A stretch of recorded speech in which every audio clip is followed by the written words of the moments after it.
All right, welcome everyone to this month's Thrive Time. It's going to give a few moments for everyone to start filing in. And while you're filing in, I'll start with the quick introduction. Hi, everyone. My name is Dr. Dave Hester. I am the Vice President here at LifeGuides. I appreciate you being here for our latest edition of Thrive Time.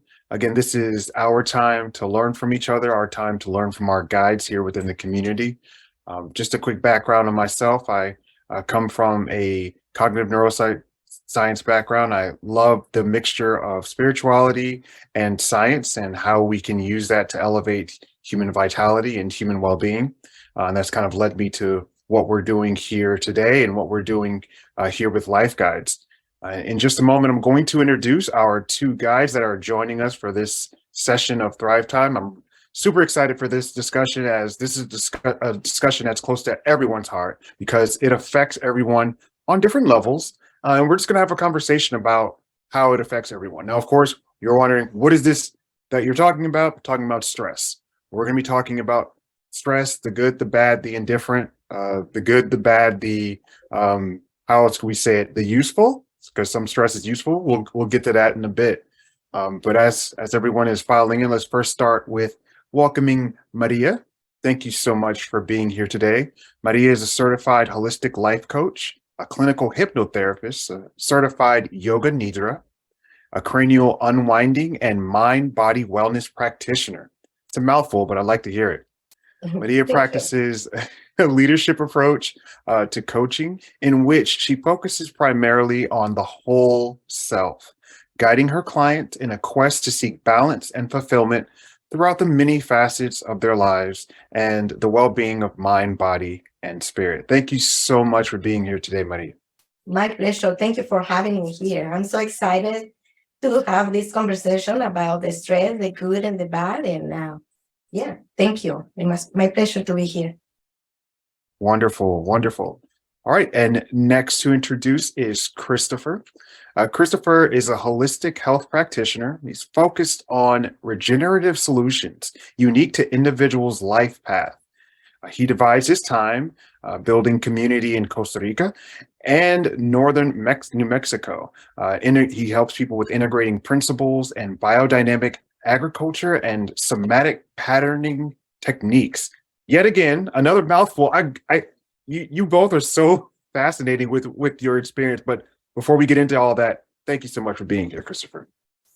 It's an honor. Thank you, Dr. Dave, and thank you, Maria, for being here. I'm really excited to share my own experience and learn from you both, and to just spread the wealth and knowledge amongst the LifeGuide community. So it's an honor. Thank you. Thank you, Christopher. Wonderful. Well, let's go ahead and just jump on in. So as you are aware, and if you're not, shout out to all the people who are watching in the archives in the future. Thank you for choosing to just take some time to learn about stress. Today, we're talking about just all the many facets of stress and how it affects us and how we work with it. Stress is real, and I'll just speak from personal experience. I've experienced burnout to where stress became so toxic that it affected my daily life. And I'm pretty sure many of you have had those experiences where you just feel like that's it. This is the straw that broke the camel's back, when really it was just the email that made you scream. There's so many things that come along with understanding our nervous system and how stress affects us in the long term, from cell regeneration, even to focus, and heck, even some of the neurochemicals that affect how we feel and our mood can be altered through stress. So I want to start just by asking a quick question. And first, I want to start with you, Maria. Let's talk a little bit about what you identify stress is. Like, how do you define stress? Well, stress is when our body reacts to some anticipation. It can be negative or positive, and that's when we define stress as a negative and positive. So stress is when we have, like I said, the anticipation counts. If we maybe planning a trip, we have that feeling and nervous about the anticipation to go on that trip. We have stress. but that stress is positive, because help us to go and proceed with the tasks that we are doing. And then we can apply this to any other proactive task that we need a positive stress. And a difference from the negative stress, that is because when our mind, so this is all connected, our mind and body, but we can identify when it's a negative stress, and that happens. Let's see, to better understand these situations and what happened in our mind and body. So let's pretend that we are a computer, right? What happened with that computer system when it's loading, and it doesn't end to that until shutdown, right? Similar thing happens to our brain when we don't find the logic to resolve a problem or an issue, right? And then when doing that, go around and around, loading, and I just pretend that it's a computer system. But it is amazing how our brain works the same way. So we don't find the logic, and that's why we just feel completely like anxiety, stress, and even worse. Our body from our mind or brain transfer to our body, and symptoms like very scenarios of stress and anxiety, sweating hands, and that is when we just need to pay attention and do something before getting worse. Absolutely. And we're going to talk about some of those stress busters and what we can do in those moments. I like that you're starting out with mind body. So this is a good time for me to switch over and ask Christopher, what do you believe is important to know about that mind body connection and how stress affects it? Well, I think you hit it on the head, Maria, when you mentioned that the body follows the mind. And in preparation for this talk today, I was really sitting with this concept of stress being just pure energy, and that oftentimes it's how we label the energy as positive or negative. Everybody knows what it feels like to be inspired and excited for something in the future. And we also know what it feels like to reminisce upon the past and maybe have regrets or sadness or even depression. The reality that I've come to accept in my own life is that stress is just pure energy. And it's how we label that energy in terms of how it affects us. And what I've really been sitting with is asking myself in the moment of any kind of stress, momentary stress, I call longitudinal stress, and projecting so far out into the future, or reflecting on the past. The reality is that neither of which are occurring now. This is what we have in the moment is stress, and it's just pure energy. So I've just been sitting with this reality of even the word emotion, it's energy in motion. So whatever emotion that comes up in that moment, it's an opportunity. And in my practice, I've been sitting with recontextualizing through my subconscious programming of, well, what would it feel like to see stress and experience stress in a different light, as opposed to the conditioned habitual patterns that I've become very conditioned to. And it's been really exciting and very transformational. So for me, stress is just pure energy, and it's what we do with that energy that makes the biggest difference in our experience. No doubt. It's about perception and how you view the stress. Because we're talking about, we're going to get into just about what the different types of stress is. But I do want to start off and say that stress is not all bad. And we're going to talk, I really want to talk about some of the good stress and bad stress, but I want to continue on this range of the body and mind connection. Yes, and indeed, the mind does influence the body. I'll even posit that the body may influence the mind.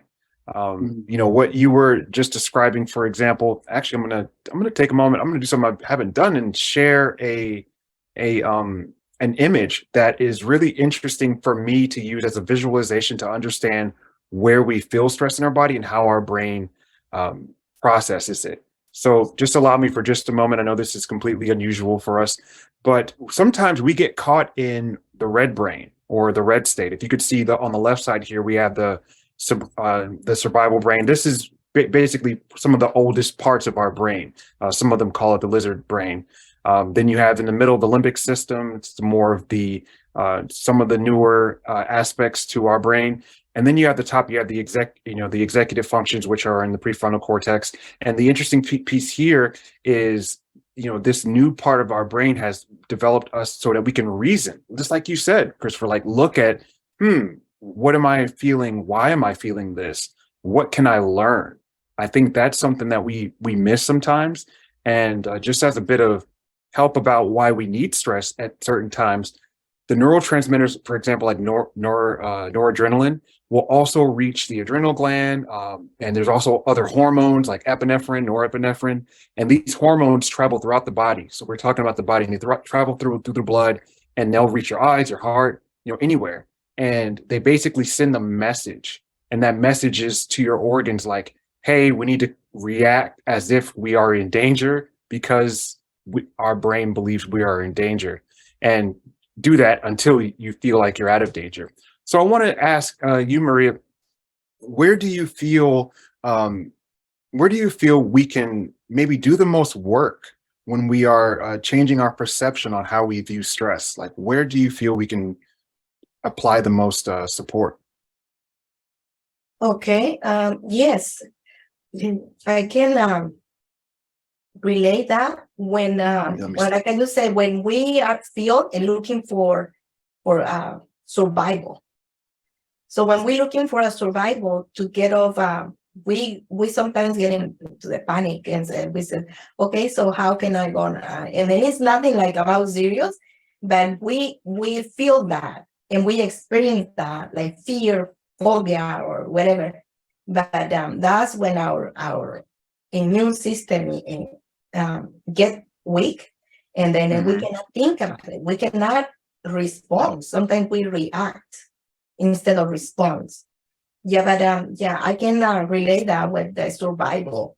And then some of my clients or members, when I have sessions, so I ask you questions about, are you really know what is going on? And ask the question. You feel like this is so terrible, or you either feel like you have a big stress and you feel like you are dying. Ask this question to yourself. My life is in danger of death.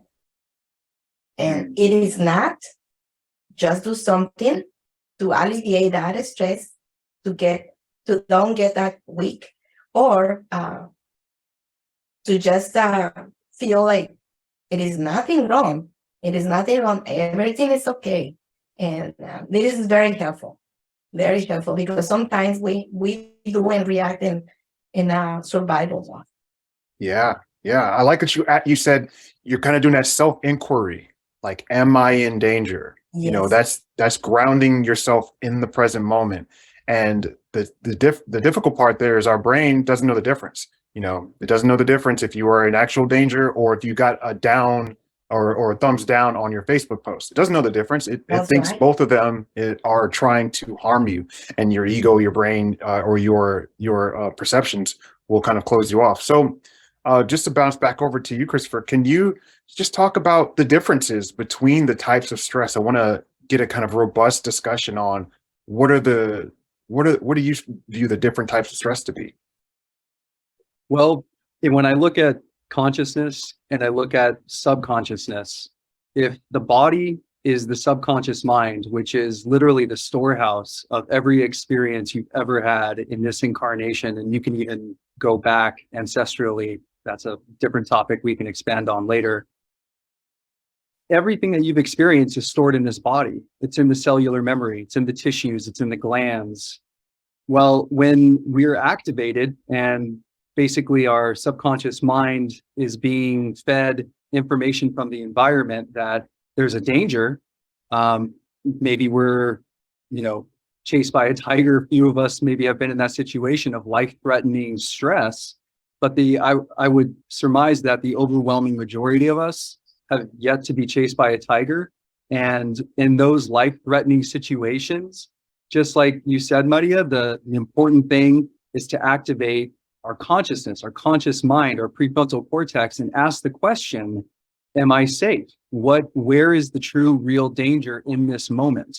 Not anticipatory projection, not reflective, depressive recollection, but right now in this moment. And I would also conclude the overwhelming majority of the time is there is no life-threatening event happening right now. And so in doing that and just asking the question, we actually create a passageway or a doorway into rewriting these subconscious scripts that are activated from our environment, from the people, from whatever input the body is receiving in the moment. And what I've come to accept in my own practice is that when installing new programs into the body, it really helps to approach it through a position of inquiry and curiosity as opposed to demands and orders.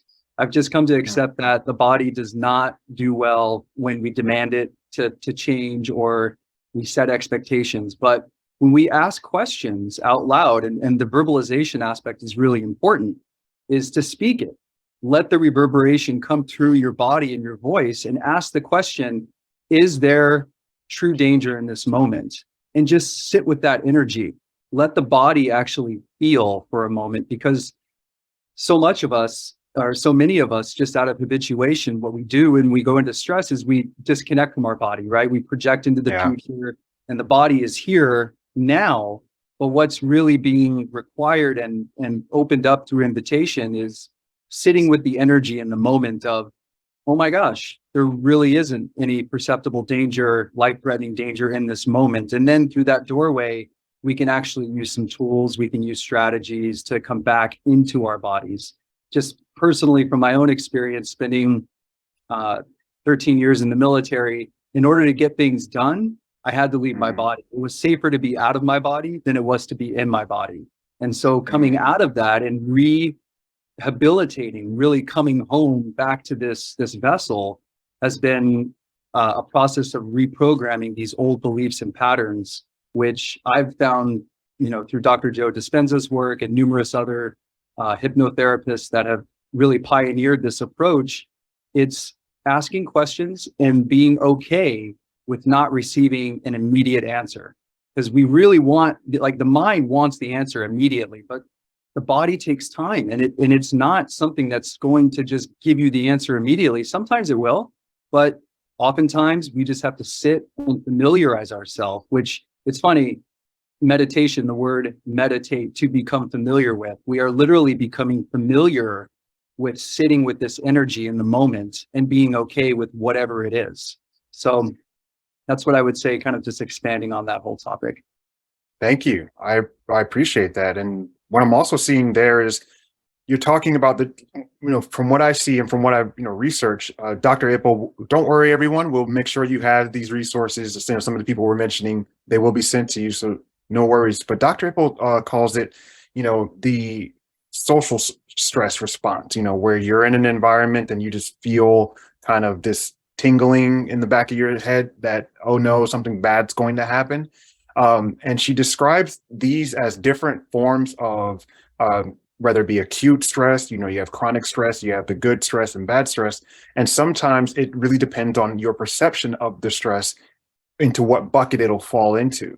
If you're feeling like, okay, I'm feeling stressed because I'm in the social interaction or I'm doing public speaking, is this something that's going to help me grow? And I like that you mentioned your military experience. And yes, we have to unlearn what we've learned. That's just the process of life. Many of us were used to, let's say anybody over the age of 30 is used to, having like a Rolodex, or what are those things called, like paper planners.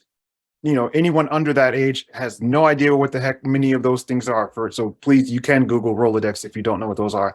But now we had to unlearn what we've learned, and from our unconscious, mind, it's just growing new stems. I call it. You're growing new stems from the beginning, from inside, and it starts by using self-inquiry.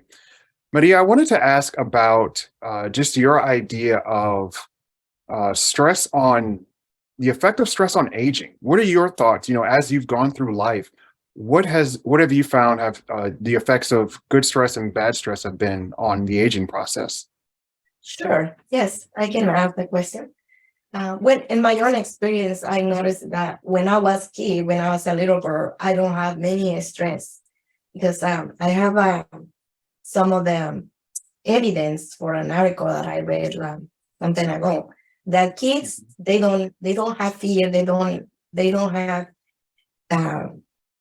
that emotional state that adults have when we are like a social stress. So they don't know. They just do play without thinking the danger that the situation around them. And then it happens to me. So before I feel like I don't have any stress, but as a agent, so I feel like okay. So we think about it more about the situation. We get into more in the analytical mind. And then, so we feel that stress because we think and think about this, like one again about doing rethinking all and then that give us stress. And then it depends also. It's not in general because some of their kids they have stress. I hear some kids that they want to school and they want to present a test or exam. They feel very high stress level. And then, so they had a stomach ache and all the symptoms because they feel that stress and they are young. Now, it is depends on the perception, like you say, how you perceive stress. It depends on the person also. And then it's good to know how we perceive stress so we can manage in a better way according with our perception. Wonderful. You want to add anything to that, Christopher? I would say that stress has the recontextualization of stress in my life has changed my outlook on reality. And I'll say it that I've been playing with this mantra that when I sit in meditation, I'll literally tell myself, stress is safe. And it sounds insane, right? I mean, who would think such a wild concept? But in every instance of my life up until this point, I just turned 40 and I've survived this far. I've survived it. So it hasn't taken me out yet. And even until the day that I leave this body, I will still remain safe. So if I can sit with that realization that it doesn't matter what the stress is, I'm safe. Stress is safe. And it's amazing how that's been changing my outlook on anticipation, planning, reflecting, integrating all these components that bring us to be integral beings in this life. It's been profoundly transformational. And it all starts with going back to the inquiry, asking, and then being open to receiving through divine alignment of really what is your highest inspiration in the moment, which for me has always been asking questions. I'm just a really curious guy. Well, I mean, that's how we learn is we ask questions. I encourage my daughter all the time. She asks so many questions like, why is the sky blue? Why is water wet? And I'm like, okay, textually, I may have to do some research to find out exactly why that is, but continue to ask those questions. One thing you mentioned about your view of stress being I want to use your words accurately. Did you say stress is okay or stress is good? What did you say? Stress is safe. Stress is safe. I wanted to make sure I got that right. Stress is safe. And that is, wow, that's profound for me. I've never looked at it that way. I've looked at it strictly from is there a positive, negative, meaning like, are you gaining or losing? But stress is safe is a completely different shift in perception of stress, because when we were talking about age and stress, for example, you have optimal aging where there's a healthy level of stress. Dr. Huberman out in the Huberman Labs in Stanford talked a little bit about how if you don't have any stress, like if you're like, I'm stress free, that could actually accelerate rapid aging.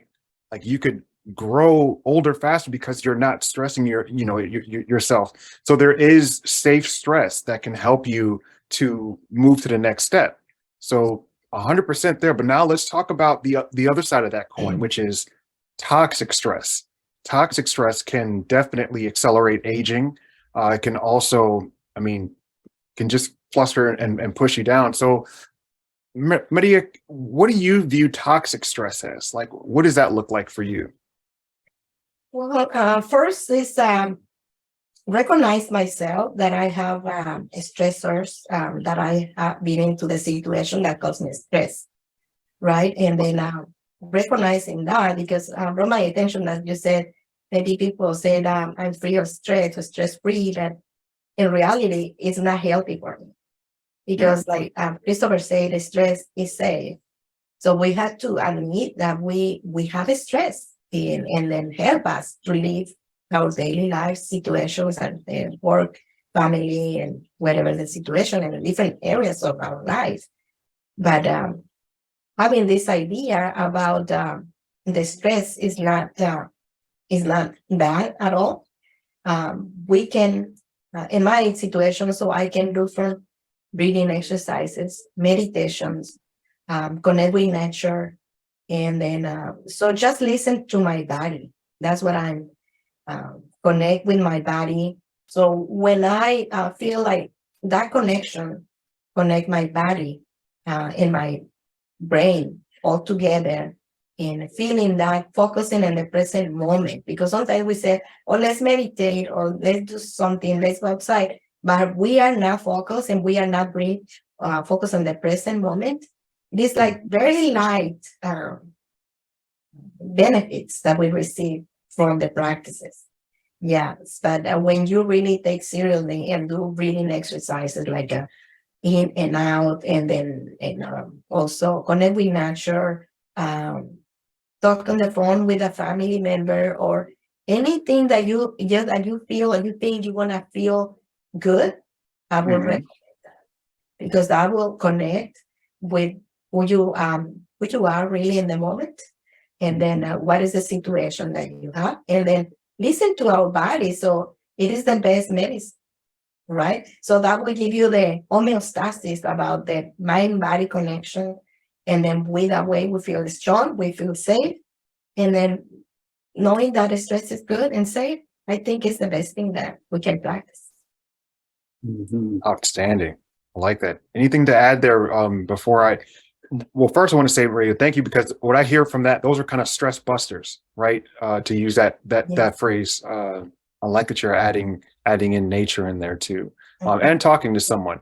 Like for example, tomorrow I'm connecting with the LifeGuide. That's my time to kind of not only de-stress, but just also navigate and hear alternative perspectives on how to walk through stress, like as an executive or as a clinician. And I find that to be extremely valuable. Christopher, any ideas on your side, for stress busters and how you alleviate the toxic stress? I was introduced to a technique at a veterans retreat years ago that's called the STOP method, STOP. And in the midst of stress, whatever it is, even if you're overly excited, which sometimes happens, you get so inspired and excited, but it's too much and you can't come back into your body. To me, that can be just as detrimental as, any sort of rumination or depressive stress. And what the STOP method stands for is, first and foremost, stop whatever you're doing. If you're driving, pull over, turn off the vehicle and just stop. And then next, take 3 to 5 mindful breaths. Bring your full awareness to the inhalation and the exhalation in that moment. And really sit with that energy without demanding that it change or to hurry it up or anything. Just sit with that energy. And then next, observe the energy. You can label it. You can, I would encourage not to make a whole story around it, but just sit with the energy and observe it. And then the next, proceed. So STOP, stop, take, observe, and proceed into whatever you're doing. And that really helped me in grounding back into the present moment. Another strategy has been for me to just get barefoot and get my feet on the ground and literally feel the energy of the earth again, reground, reroot into the earth, into that frequency, and exchange those negative ions. And you can even synchronize your breath. You can do a visualization of exhaling the energy down through the feet and inhaling the energy up through the earth into the body. And that can be a really great reset practice. And there again, sitting with the realization that stress is safe has been probably the greatest ally in befriending stress and seeing it actually as a doorway of potential and opportunity, as opposed to a threat and the detriment in my life. Yes, because sometimes stress isn't always a threat. It's a call to action to get better. Humans have evolved based on stress and threat responses. And I believe we're on that same kind of arc right now. We're learning how to use technology and how to interact with it without letting it completely overtake us, from an emotional standpoint. And thank you for sharing the stop method. I like that we can share ideas like this. Well, these are also interventions that can be used in a therapeutic environment. So I do want to say, indeed, using it for yourself is helpful. Any layperson can use the stop method. But then I also want to say, because there was a question in the chat that I want to address real quick.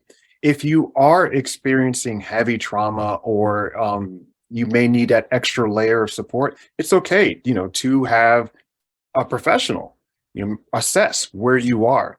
One of the questions that came up, it was from Nelson. The first part of the question says, how does one deal with stress when one has significant trauma? And that first part right there that's a big piece. So the first part is acknowledging and assessing if it's trauma. Sometimes the same experience can happen to different people and they could see it differently. Just like you mentioned, Christopher, if stress is safe and I'm doing public speaking and I see the stress that I'm having about doing public speaking, it's okay. It's me going to be, just having fun. But then someone else, another version of me, may have that same experience and it is traumatic. And that is based on, okay, I was, in high school and I did a presentation and my stutter came up and it floored me and I was taken aback and stressed to high hell. So how does one deal with the stress? First, I would say by acknowledging it and assessing it. Is it stress? And then if you, of course, connecting with a professional, and even when connecting with a professional on the back end, after connecting with a professional, connecting with a LifeGuide, somebody who's navigated that level of trauma before, someone who knows those triggers and how to identify them, and also how to live with them. I think that's something that we don't talk about enough with stress, is how to live, mitigate, manage stress, because we cannot be stress-free. Like you said, Maria, people who say stress-free is like, where, how, and then Yes. how are you growing if you're stress-free, right? That's right. Yeah. Yeah, I can add something to that. Sure, go for it. Okay. Yes. You mentioned about how people feeling the stress based on the trauma can be better with the stress and relate with that. Yeah. So, and then also you mentioned the triggers. So it is very good that during a conversation, either with LifeGuides or any other therapist, to find any special event in their lives that caused that specific trigger to that stress, right? And then finding that, so it's very helpful to detect that, and then knowing that, so it will be better to face that. Then live better facing that traumatic event in their lives, so they know where it comes from, and then it's better. And another point that I said mitigate stress a lot, it is appreciation. When we center yourself, and like you say, Christopher, ground yourself, touch the air. So that is grounding. And then by appreciating that moment, that precious moment that you are alive, feeling your heart beating, that is huge. So you feel like alive, you feel appreciated. And then so the high level of stress maybe you are experiencing, you're gonna lower very, very fast when you get into appreciation. Yeah, I would say that gratitude is the best medicine that I know of. And we can express gratitude for the stress, which is even crazier, just as crazy as stress being saved. If you can be grateful for the experience of whatever it is happening, whatever's occurring in the moment, that opens the heart. And the heart energy being unconditional, being completely acceptant of whatever's happening, we can work through that energy portal, if you will, of accepting that, okay, I'm feeling stressed right now. And that's quite okay. And I'm going to sit with it. I'm not going to demand that it changes, but maybe it's something inside of you, and you can go deeper into inner child work and things of this nature that is just asking for your acknowledgement. Maybe it's asking for you to just simply sit next to it as it feels the trauma or the story that has been told for so many years that the body has memorized, that it's living in the now, but it's reflecting back as if it's in that past traumatic event. And one strategy that I've been playing more with in my life is how to tell a new story. We're all master storytellers, and Right. we all have something to share. And it's amazing how the story changes over the years. You know, there's key details that we can recall, but if we were to actually go back to that exact event, I guarantee there'd be little snippets that maybe aren't 100% accurate, or maybe we left out. Well, what if we could start to tell a new story about, okay, every time this opportunity comes up, I wouldn't call it a detriment or a threat or anything, because the words are very important. They have resonance. They have an embodied response and even reaction. Every word does within this vessel. What if we could tell a new story of, every time I feel this way, I allow myself the time and space to sit with this energy in a compassionate, accepting, loving way until it's ready to change. We don't demand that it changes. We just sit with it. And it's been profound in my experience in working with other people, other clients, that, you know, when they're in the midst of reliving that trauma, sometimes we have to, and I'm not a big fan of this phrase, but fake it till you make it. You have to literally tell a new story, and it's going to sound like you're going against the grain. It's going to sound like, but that didn't happen. Well, you don't have to relive that situation. Let's move forward and let's see about where we could end up by simply telling a new story. And we can become creative. And it's just profound what happens when the body gets the safety signal, the green light to release, because there again, this is energy stored in the body that's being activated. And if we can, through consciousness, and I'll share just a super brief definition of the word consciousness that I heard from Tom Campbell. Consciousness is awareness of choice. So if we can be aware of what we're choosing in the moment, the body will typically follow suit. And there's been people like Bessel van der Kolk and his work, The Body Keeps the Score, that reflects exactly this gift that we have. So I would say, work on your skills as being a storyteller, and what's the story you want to tell, not only about your life, but how you respond to stress, and then play with that and see what happens. Wow. That's fantastic. That's fantastic.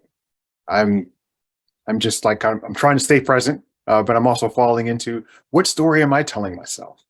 You know, what is the continued story? And this is not to say that certain things didn't happen to you. Indeed, they happened. And if you look at them as traumatic, that's okay. If you don't look at them as traumatic, that's okay too. But what story am I telling myself? And it reminds me of my wife. She wrote down like on one of her planners, she was like, I choose to, what did she say? I choose to live my life. I choose to live my dream, excuse me, instead of my fear. And I was like, wow, that's profound. What made you think about that? She said, well, my story has been around fear. And that actually brings me to a chat question that we had from Lynn, which I want to address this. Like, what about the ongoing stress of having a close family member, like an elderly parent, who is suffering from a terminal illness, like battling cancer? They're looking for tips for handling those things. And I'd first start by going back to what we've been continuously saying, which is checking in and bringing what's unconscious to conscious awareness. There's some things, some story that we may have that may be in our unconscious awareness that we don't know we're programmed on running by. That image that I showed a little bit earlier, the brainstem, like that's kind of one of the seats of our programming. It connects. I know one piece is the vagus nerve, but it's basically throughout our body it connects to. So you have to unearth it and search it. So I would start with that, with kissing the earth. And what I mean by that is what Christopher said, like taking your shoes off, putting getting some connection to the earth. That's a joke that I heard, where you kiss the earth with your feet, which I thought was preposterous when I first heard it, but it makes sense now. So starting off with checking in with yourself, but then also acknowledging that it's tough to be a caregiver. Full stop. It is tough. And it's a lot of love that caregivers bring. And I know, Maria, you have experience in that realm. So what would you, if someone were to come to you, even as a guide, and ask, hey, I'm looking for, your experience or on how to handle these things, how would you respond to them? Okay. Well, first, listen to their story, because the story has many things encrypted inside, and that is preventing to heal, or we need to find what in your story, in what part. So you're trying to. I remember one of my experiences when I was studying the healing arts, energy and body and bracelet. So one of my teachers, they said, so people tell stories one over and over because they like to be here, because they're not healed yet. So once they feel like they didn't listen, they want to feel healed. Other than that, they want to keep telling the same story over and over and over until one day somebody pay attention and listen to them. So I said in the listening, it has happened a lot of healing. So I will listen to them, and I will be with them the story, and then just because humanity, people, we just be looking to somebody listen to us, right? We sometimes we don't want to admit, because our ego sometimes trying to get bigger than us. But everybody needs love, everybody needs support, and somebody to listen to your story. Wow. Yeah. I would also add that feeling okay with letting your guard down and admitting to yourself that you don't have all the answers in the moment can be a gateway or a portal to opening up to greater assistance from the universe, from sources that you could not even predicted. And I share this as a prior clinician, as working as a home health occupational therapist, but also being the primary caregiver for my father, who had a massive brain injury 2 years ago, who lives here with me in Costa Rica. And setting up his care team and treating the whole experience from like an investigatory perspective, as opposed to I'm the son, I know what's right for my dad, blah, blah, blah, blah. It's more of like, okay, well, what's the best for him in this situation? How can I create the support network with those around him who are looking for opportunity to care for other people? And then continuing the conversation, and it's just ongoing support. And throughout this entire process, the priority has and this is not to sound conceited, but we can only take care of others to the degree and capacity that we can care for ourselves.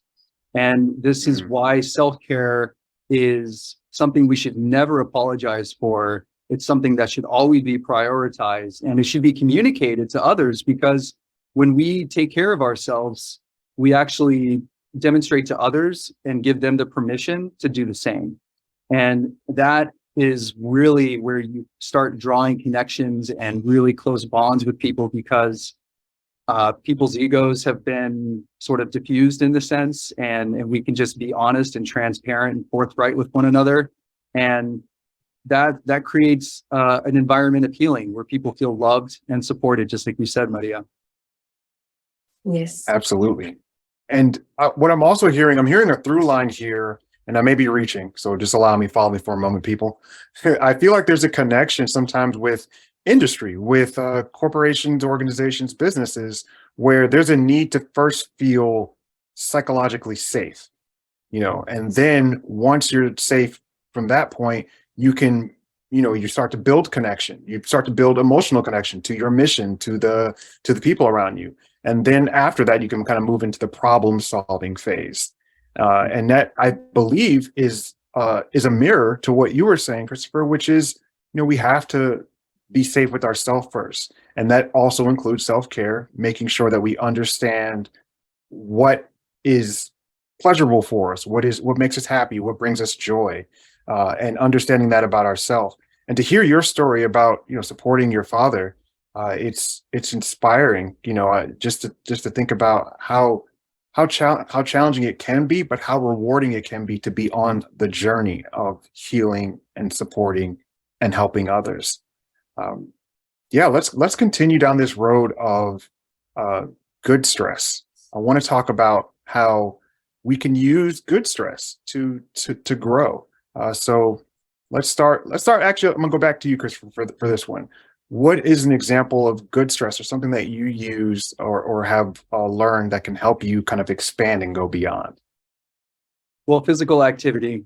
Anytime you're exerting the body and you get those endorphins running, there's a sense of euphoria that can come about. And even though you're in the moment causing what you would consider damage to the body, you're inflicting these micro tears in the muscle fibers, and you're breaking down tissue, and it's going to heal and regenerate stronger than what it was before. That, to me, can be something that's a really great positive stress. Or say you have a performance that's coming up and you have performance anxiety. That energy, that anticipatory energy leading up to the performance is raw, unharnessed energy. And if it's something that can be used to not only prepare yourself for the performance, but even apply it to something in your environment that needs help. I love to garden. So anytime I have available, when I'm not doing work, I'm always out playing with the plants and getting my hands in the soil. And that grounding aspect of it has been really powerful for me.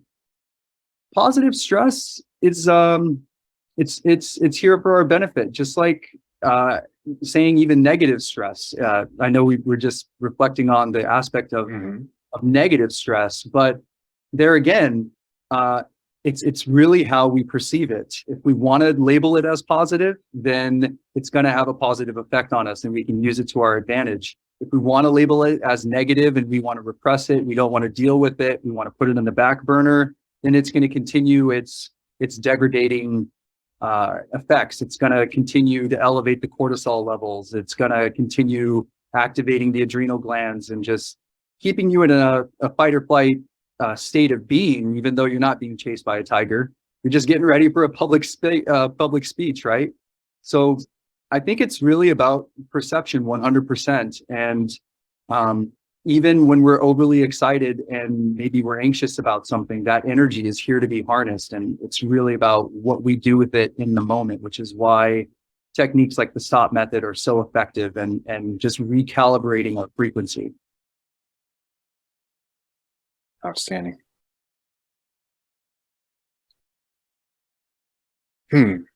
Yeah. As I said, I was about to say, Medea, can you share a little bit about what you what do you feel those good parts are of stress, at least? The good parts. Mhm. Well, we all need stress because that stress keep us alive and keep us connecting all our neurons. And then also to be prepared for a real stress disaster in our life. We have to acknowledge stress, and then by keeping the awareness on the stress, and then we experience in our body, because sometimes we try to avoid situation of stress and then disconnect that, like deflecting, and I don't have stress, or either when we have a problem. So we are not allowing that problem feel into our body and part of our emotion, and that is a serious avoidance, right? And that may happen that not heal us properly, or it takes longer to recognize that. But yeah, the neuropathic connections increase the level, memory increase, the immune system increase for good. So there's a lot of benefits experiencing stress.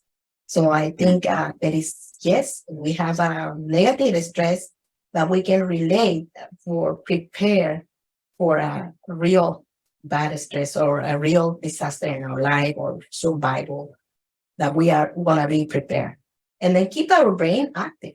And our brain, we give active body as well, like Christopher said, doing physical exercise along with the meditation. And so all those techniques are very helpful. Believe it or not, sometimes we don't pay attention, or we don't really know about the real benefits that provide the meditation, the exercise, the nutrition. That is another part to face better those stressors. So there is a lot to consider. There is a lot to consider. Go ahead, Christopher. I just wanted to add on one thing that's been really profound, and you got me thinking, Maria, about this, was that in recontextualizing stress and going back to the words that we use to describe our experience, my personal experience would say the word competition is I have a negative association to that. I've never done well with competition. It's never made any sense to me whatsoever. But what I have been playing with is, instead of seeing competition through that word, I literally label it as an opportunity. And I use the word opportunity interchangeably with so many experiences, and stress is one of those. Okay, I'm feeling stressed.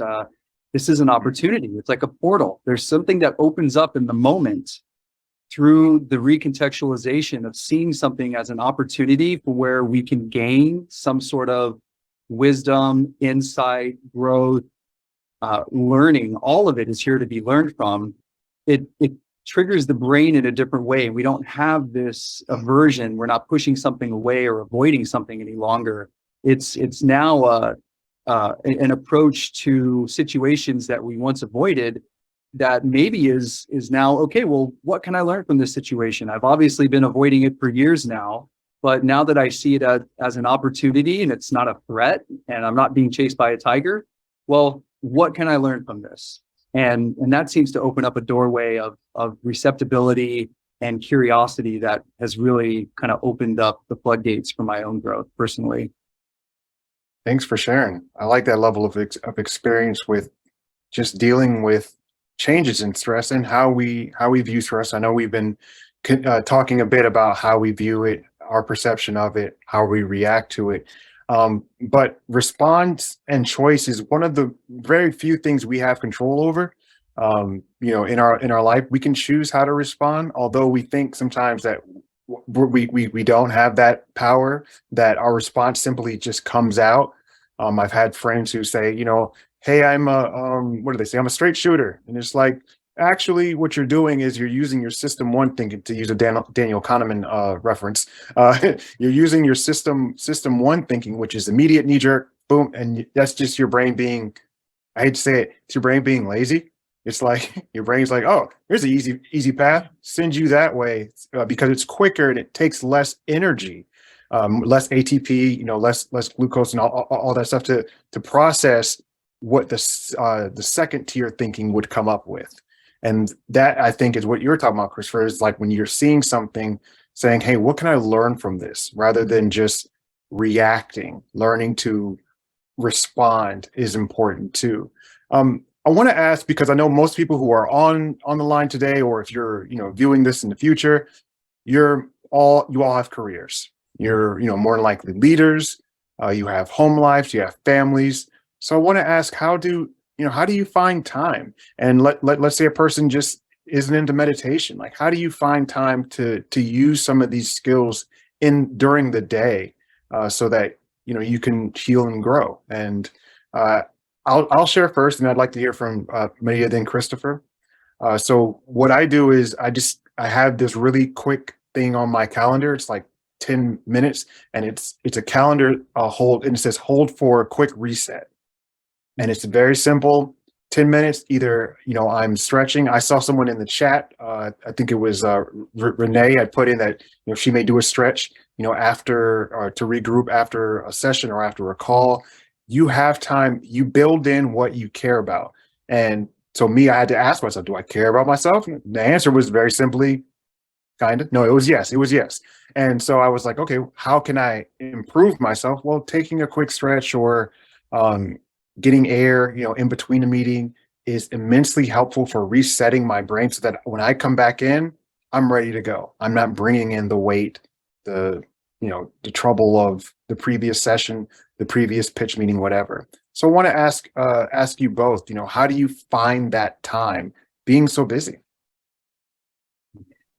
I can answer that in my perception or opinion. So no excuses to do the self-care, either when we work in the corporate office. So we can find a few minutes or a moment just to breathe in and out, just to close the eyes for a little moment. And that will make a big, huge difference, especially when it's a conflict between coworkers or clients, or that we feel so devastated for that. So we always have the time, but if we want to make the time, will happen. If we don't pay attention that we need a moment, that recharging of energy, we're gonna find ourselves out of balance. And then if we want to support the situation, the project, and the job field, or in a family or any other field, so we don't want to be like 100% supportive, because we don't find the balance or take that time. That always is a time to self-care. Thank you. How about you, Christopher? I would say self-care to me is synonymous to self-love. And if we love ourselves enough, then we will implement the necessary boundaries, so to speak, to implement these different times of day where we just need the opportunity to just be with ourselves, to take these deep breaths, to come back into our bodies. And there's some, I would say, opportunistic, advantageous times during the day, just before we go to bed and just after waking up, when our brain waves are of a different frequency, and we can actually reprogram, so to speak, these habitual thought patterns that maybe prevail throughout the day, and project a different story, if you will, learning how to tell a new story about my day. It doesn't matter what comes up today, I'm going to deal with it in compassion and self-loving care. And maybe that's your mantra for the day. Write them down. There's something very powerful about kinesthetic activation and speaking it out loud. The greater sensorial activity and integration we can bring into anything, it's going to embed and embody at a deeper level, has been my experience. And I would also say that if you miss a day and you just run over your boundaries in terms of, I didn't make my 15 minutes, don't beat yourself up. That's not going to be in your greatest benefit. In fact, just be completely honest with yourself and say, wow, I had such a busy day. I'm grateful for everything that happened. And now is the time, not, 20 minutes from now or whatever, whenever the show is finished. Act now. because this is the time, not in 30 minutes, now. So continuing and coming back to the now and the present moment and connecting with your breath, which, by the way, is literally the only physiological, life-giving experience that you both have conscious awareness of and subconscious operation in the background. And that's how much self-love we have. Is even when we go, 10 years from now or 10 years in the past, our breath is still happening. But the moment you bring your conscious awareness to your breath, everything changes. You're back in the now. Wow. Thank you for that. I just received a message. We are out of time. This is unusual. Usually we we have some time for Q&A at the end, but we've just really been in the moment here, in the now. And I thank you for adding that two pieces. One, I like the idea of slow wave frequencies, kind of hacking those. Love the idea of recognizing that, yes, our breathing is a part of our autonomic nervous system, but we can hijack it at times, and we can use it to reverse ourselves back into the now. So thank you both for being here. I learned a tremendous amount. Everyone in the chat, thank you so much for your support. Thank you for everyone in the background, working to make sure this production is purposeful and helpful. I hope you all found it helpful. If you did, please share. Please tell your coworkers, tell a friend, tell anyone who you believe could find help and benefit in learning new techniques. And if you ever need support, connect with LifeGuides. We are here to support you. Thanks, everyone. Thank Thank you. you, everybody. Thank you for Cineplex. having me. My pleasure.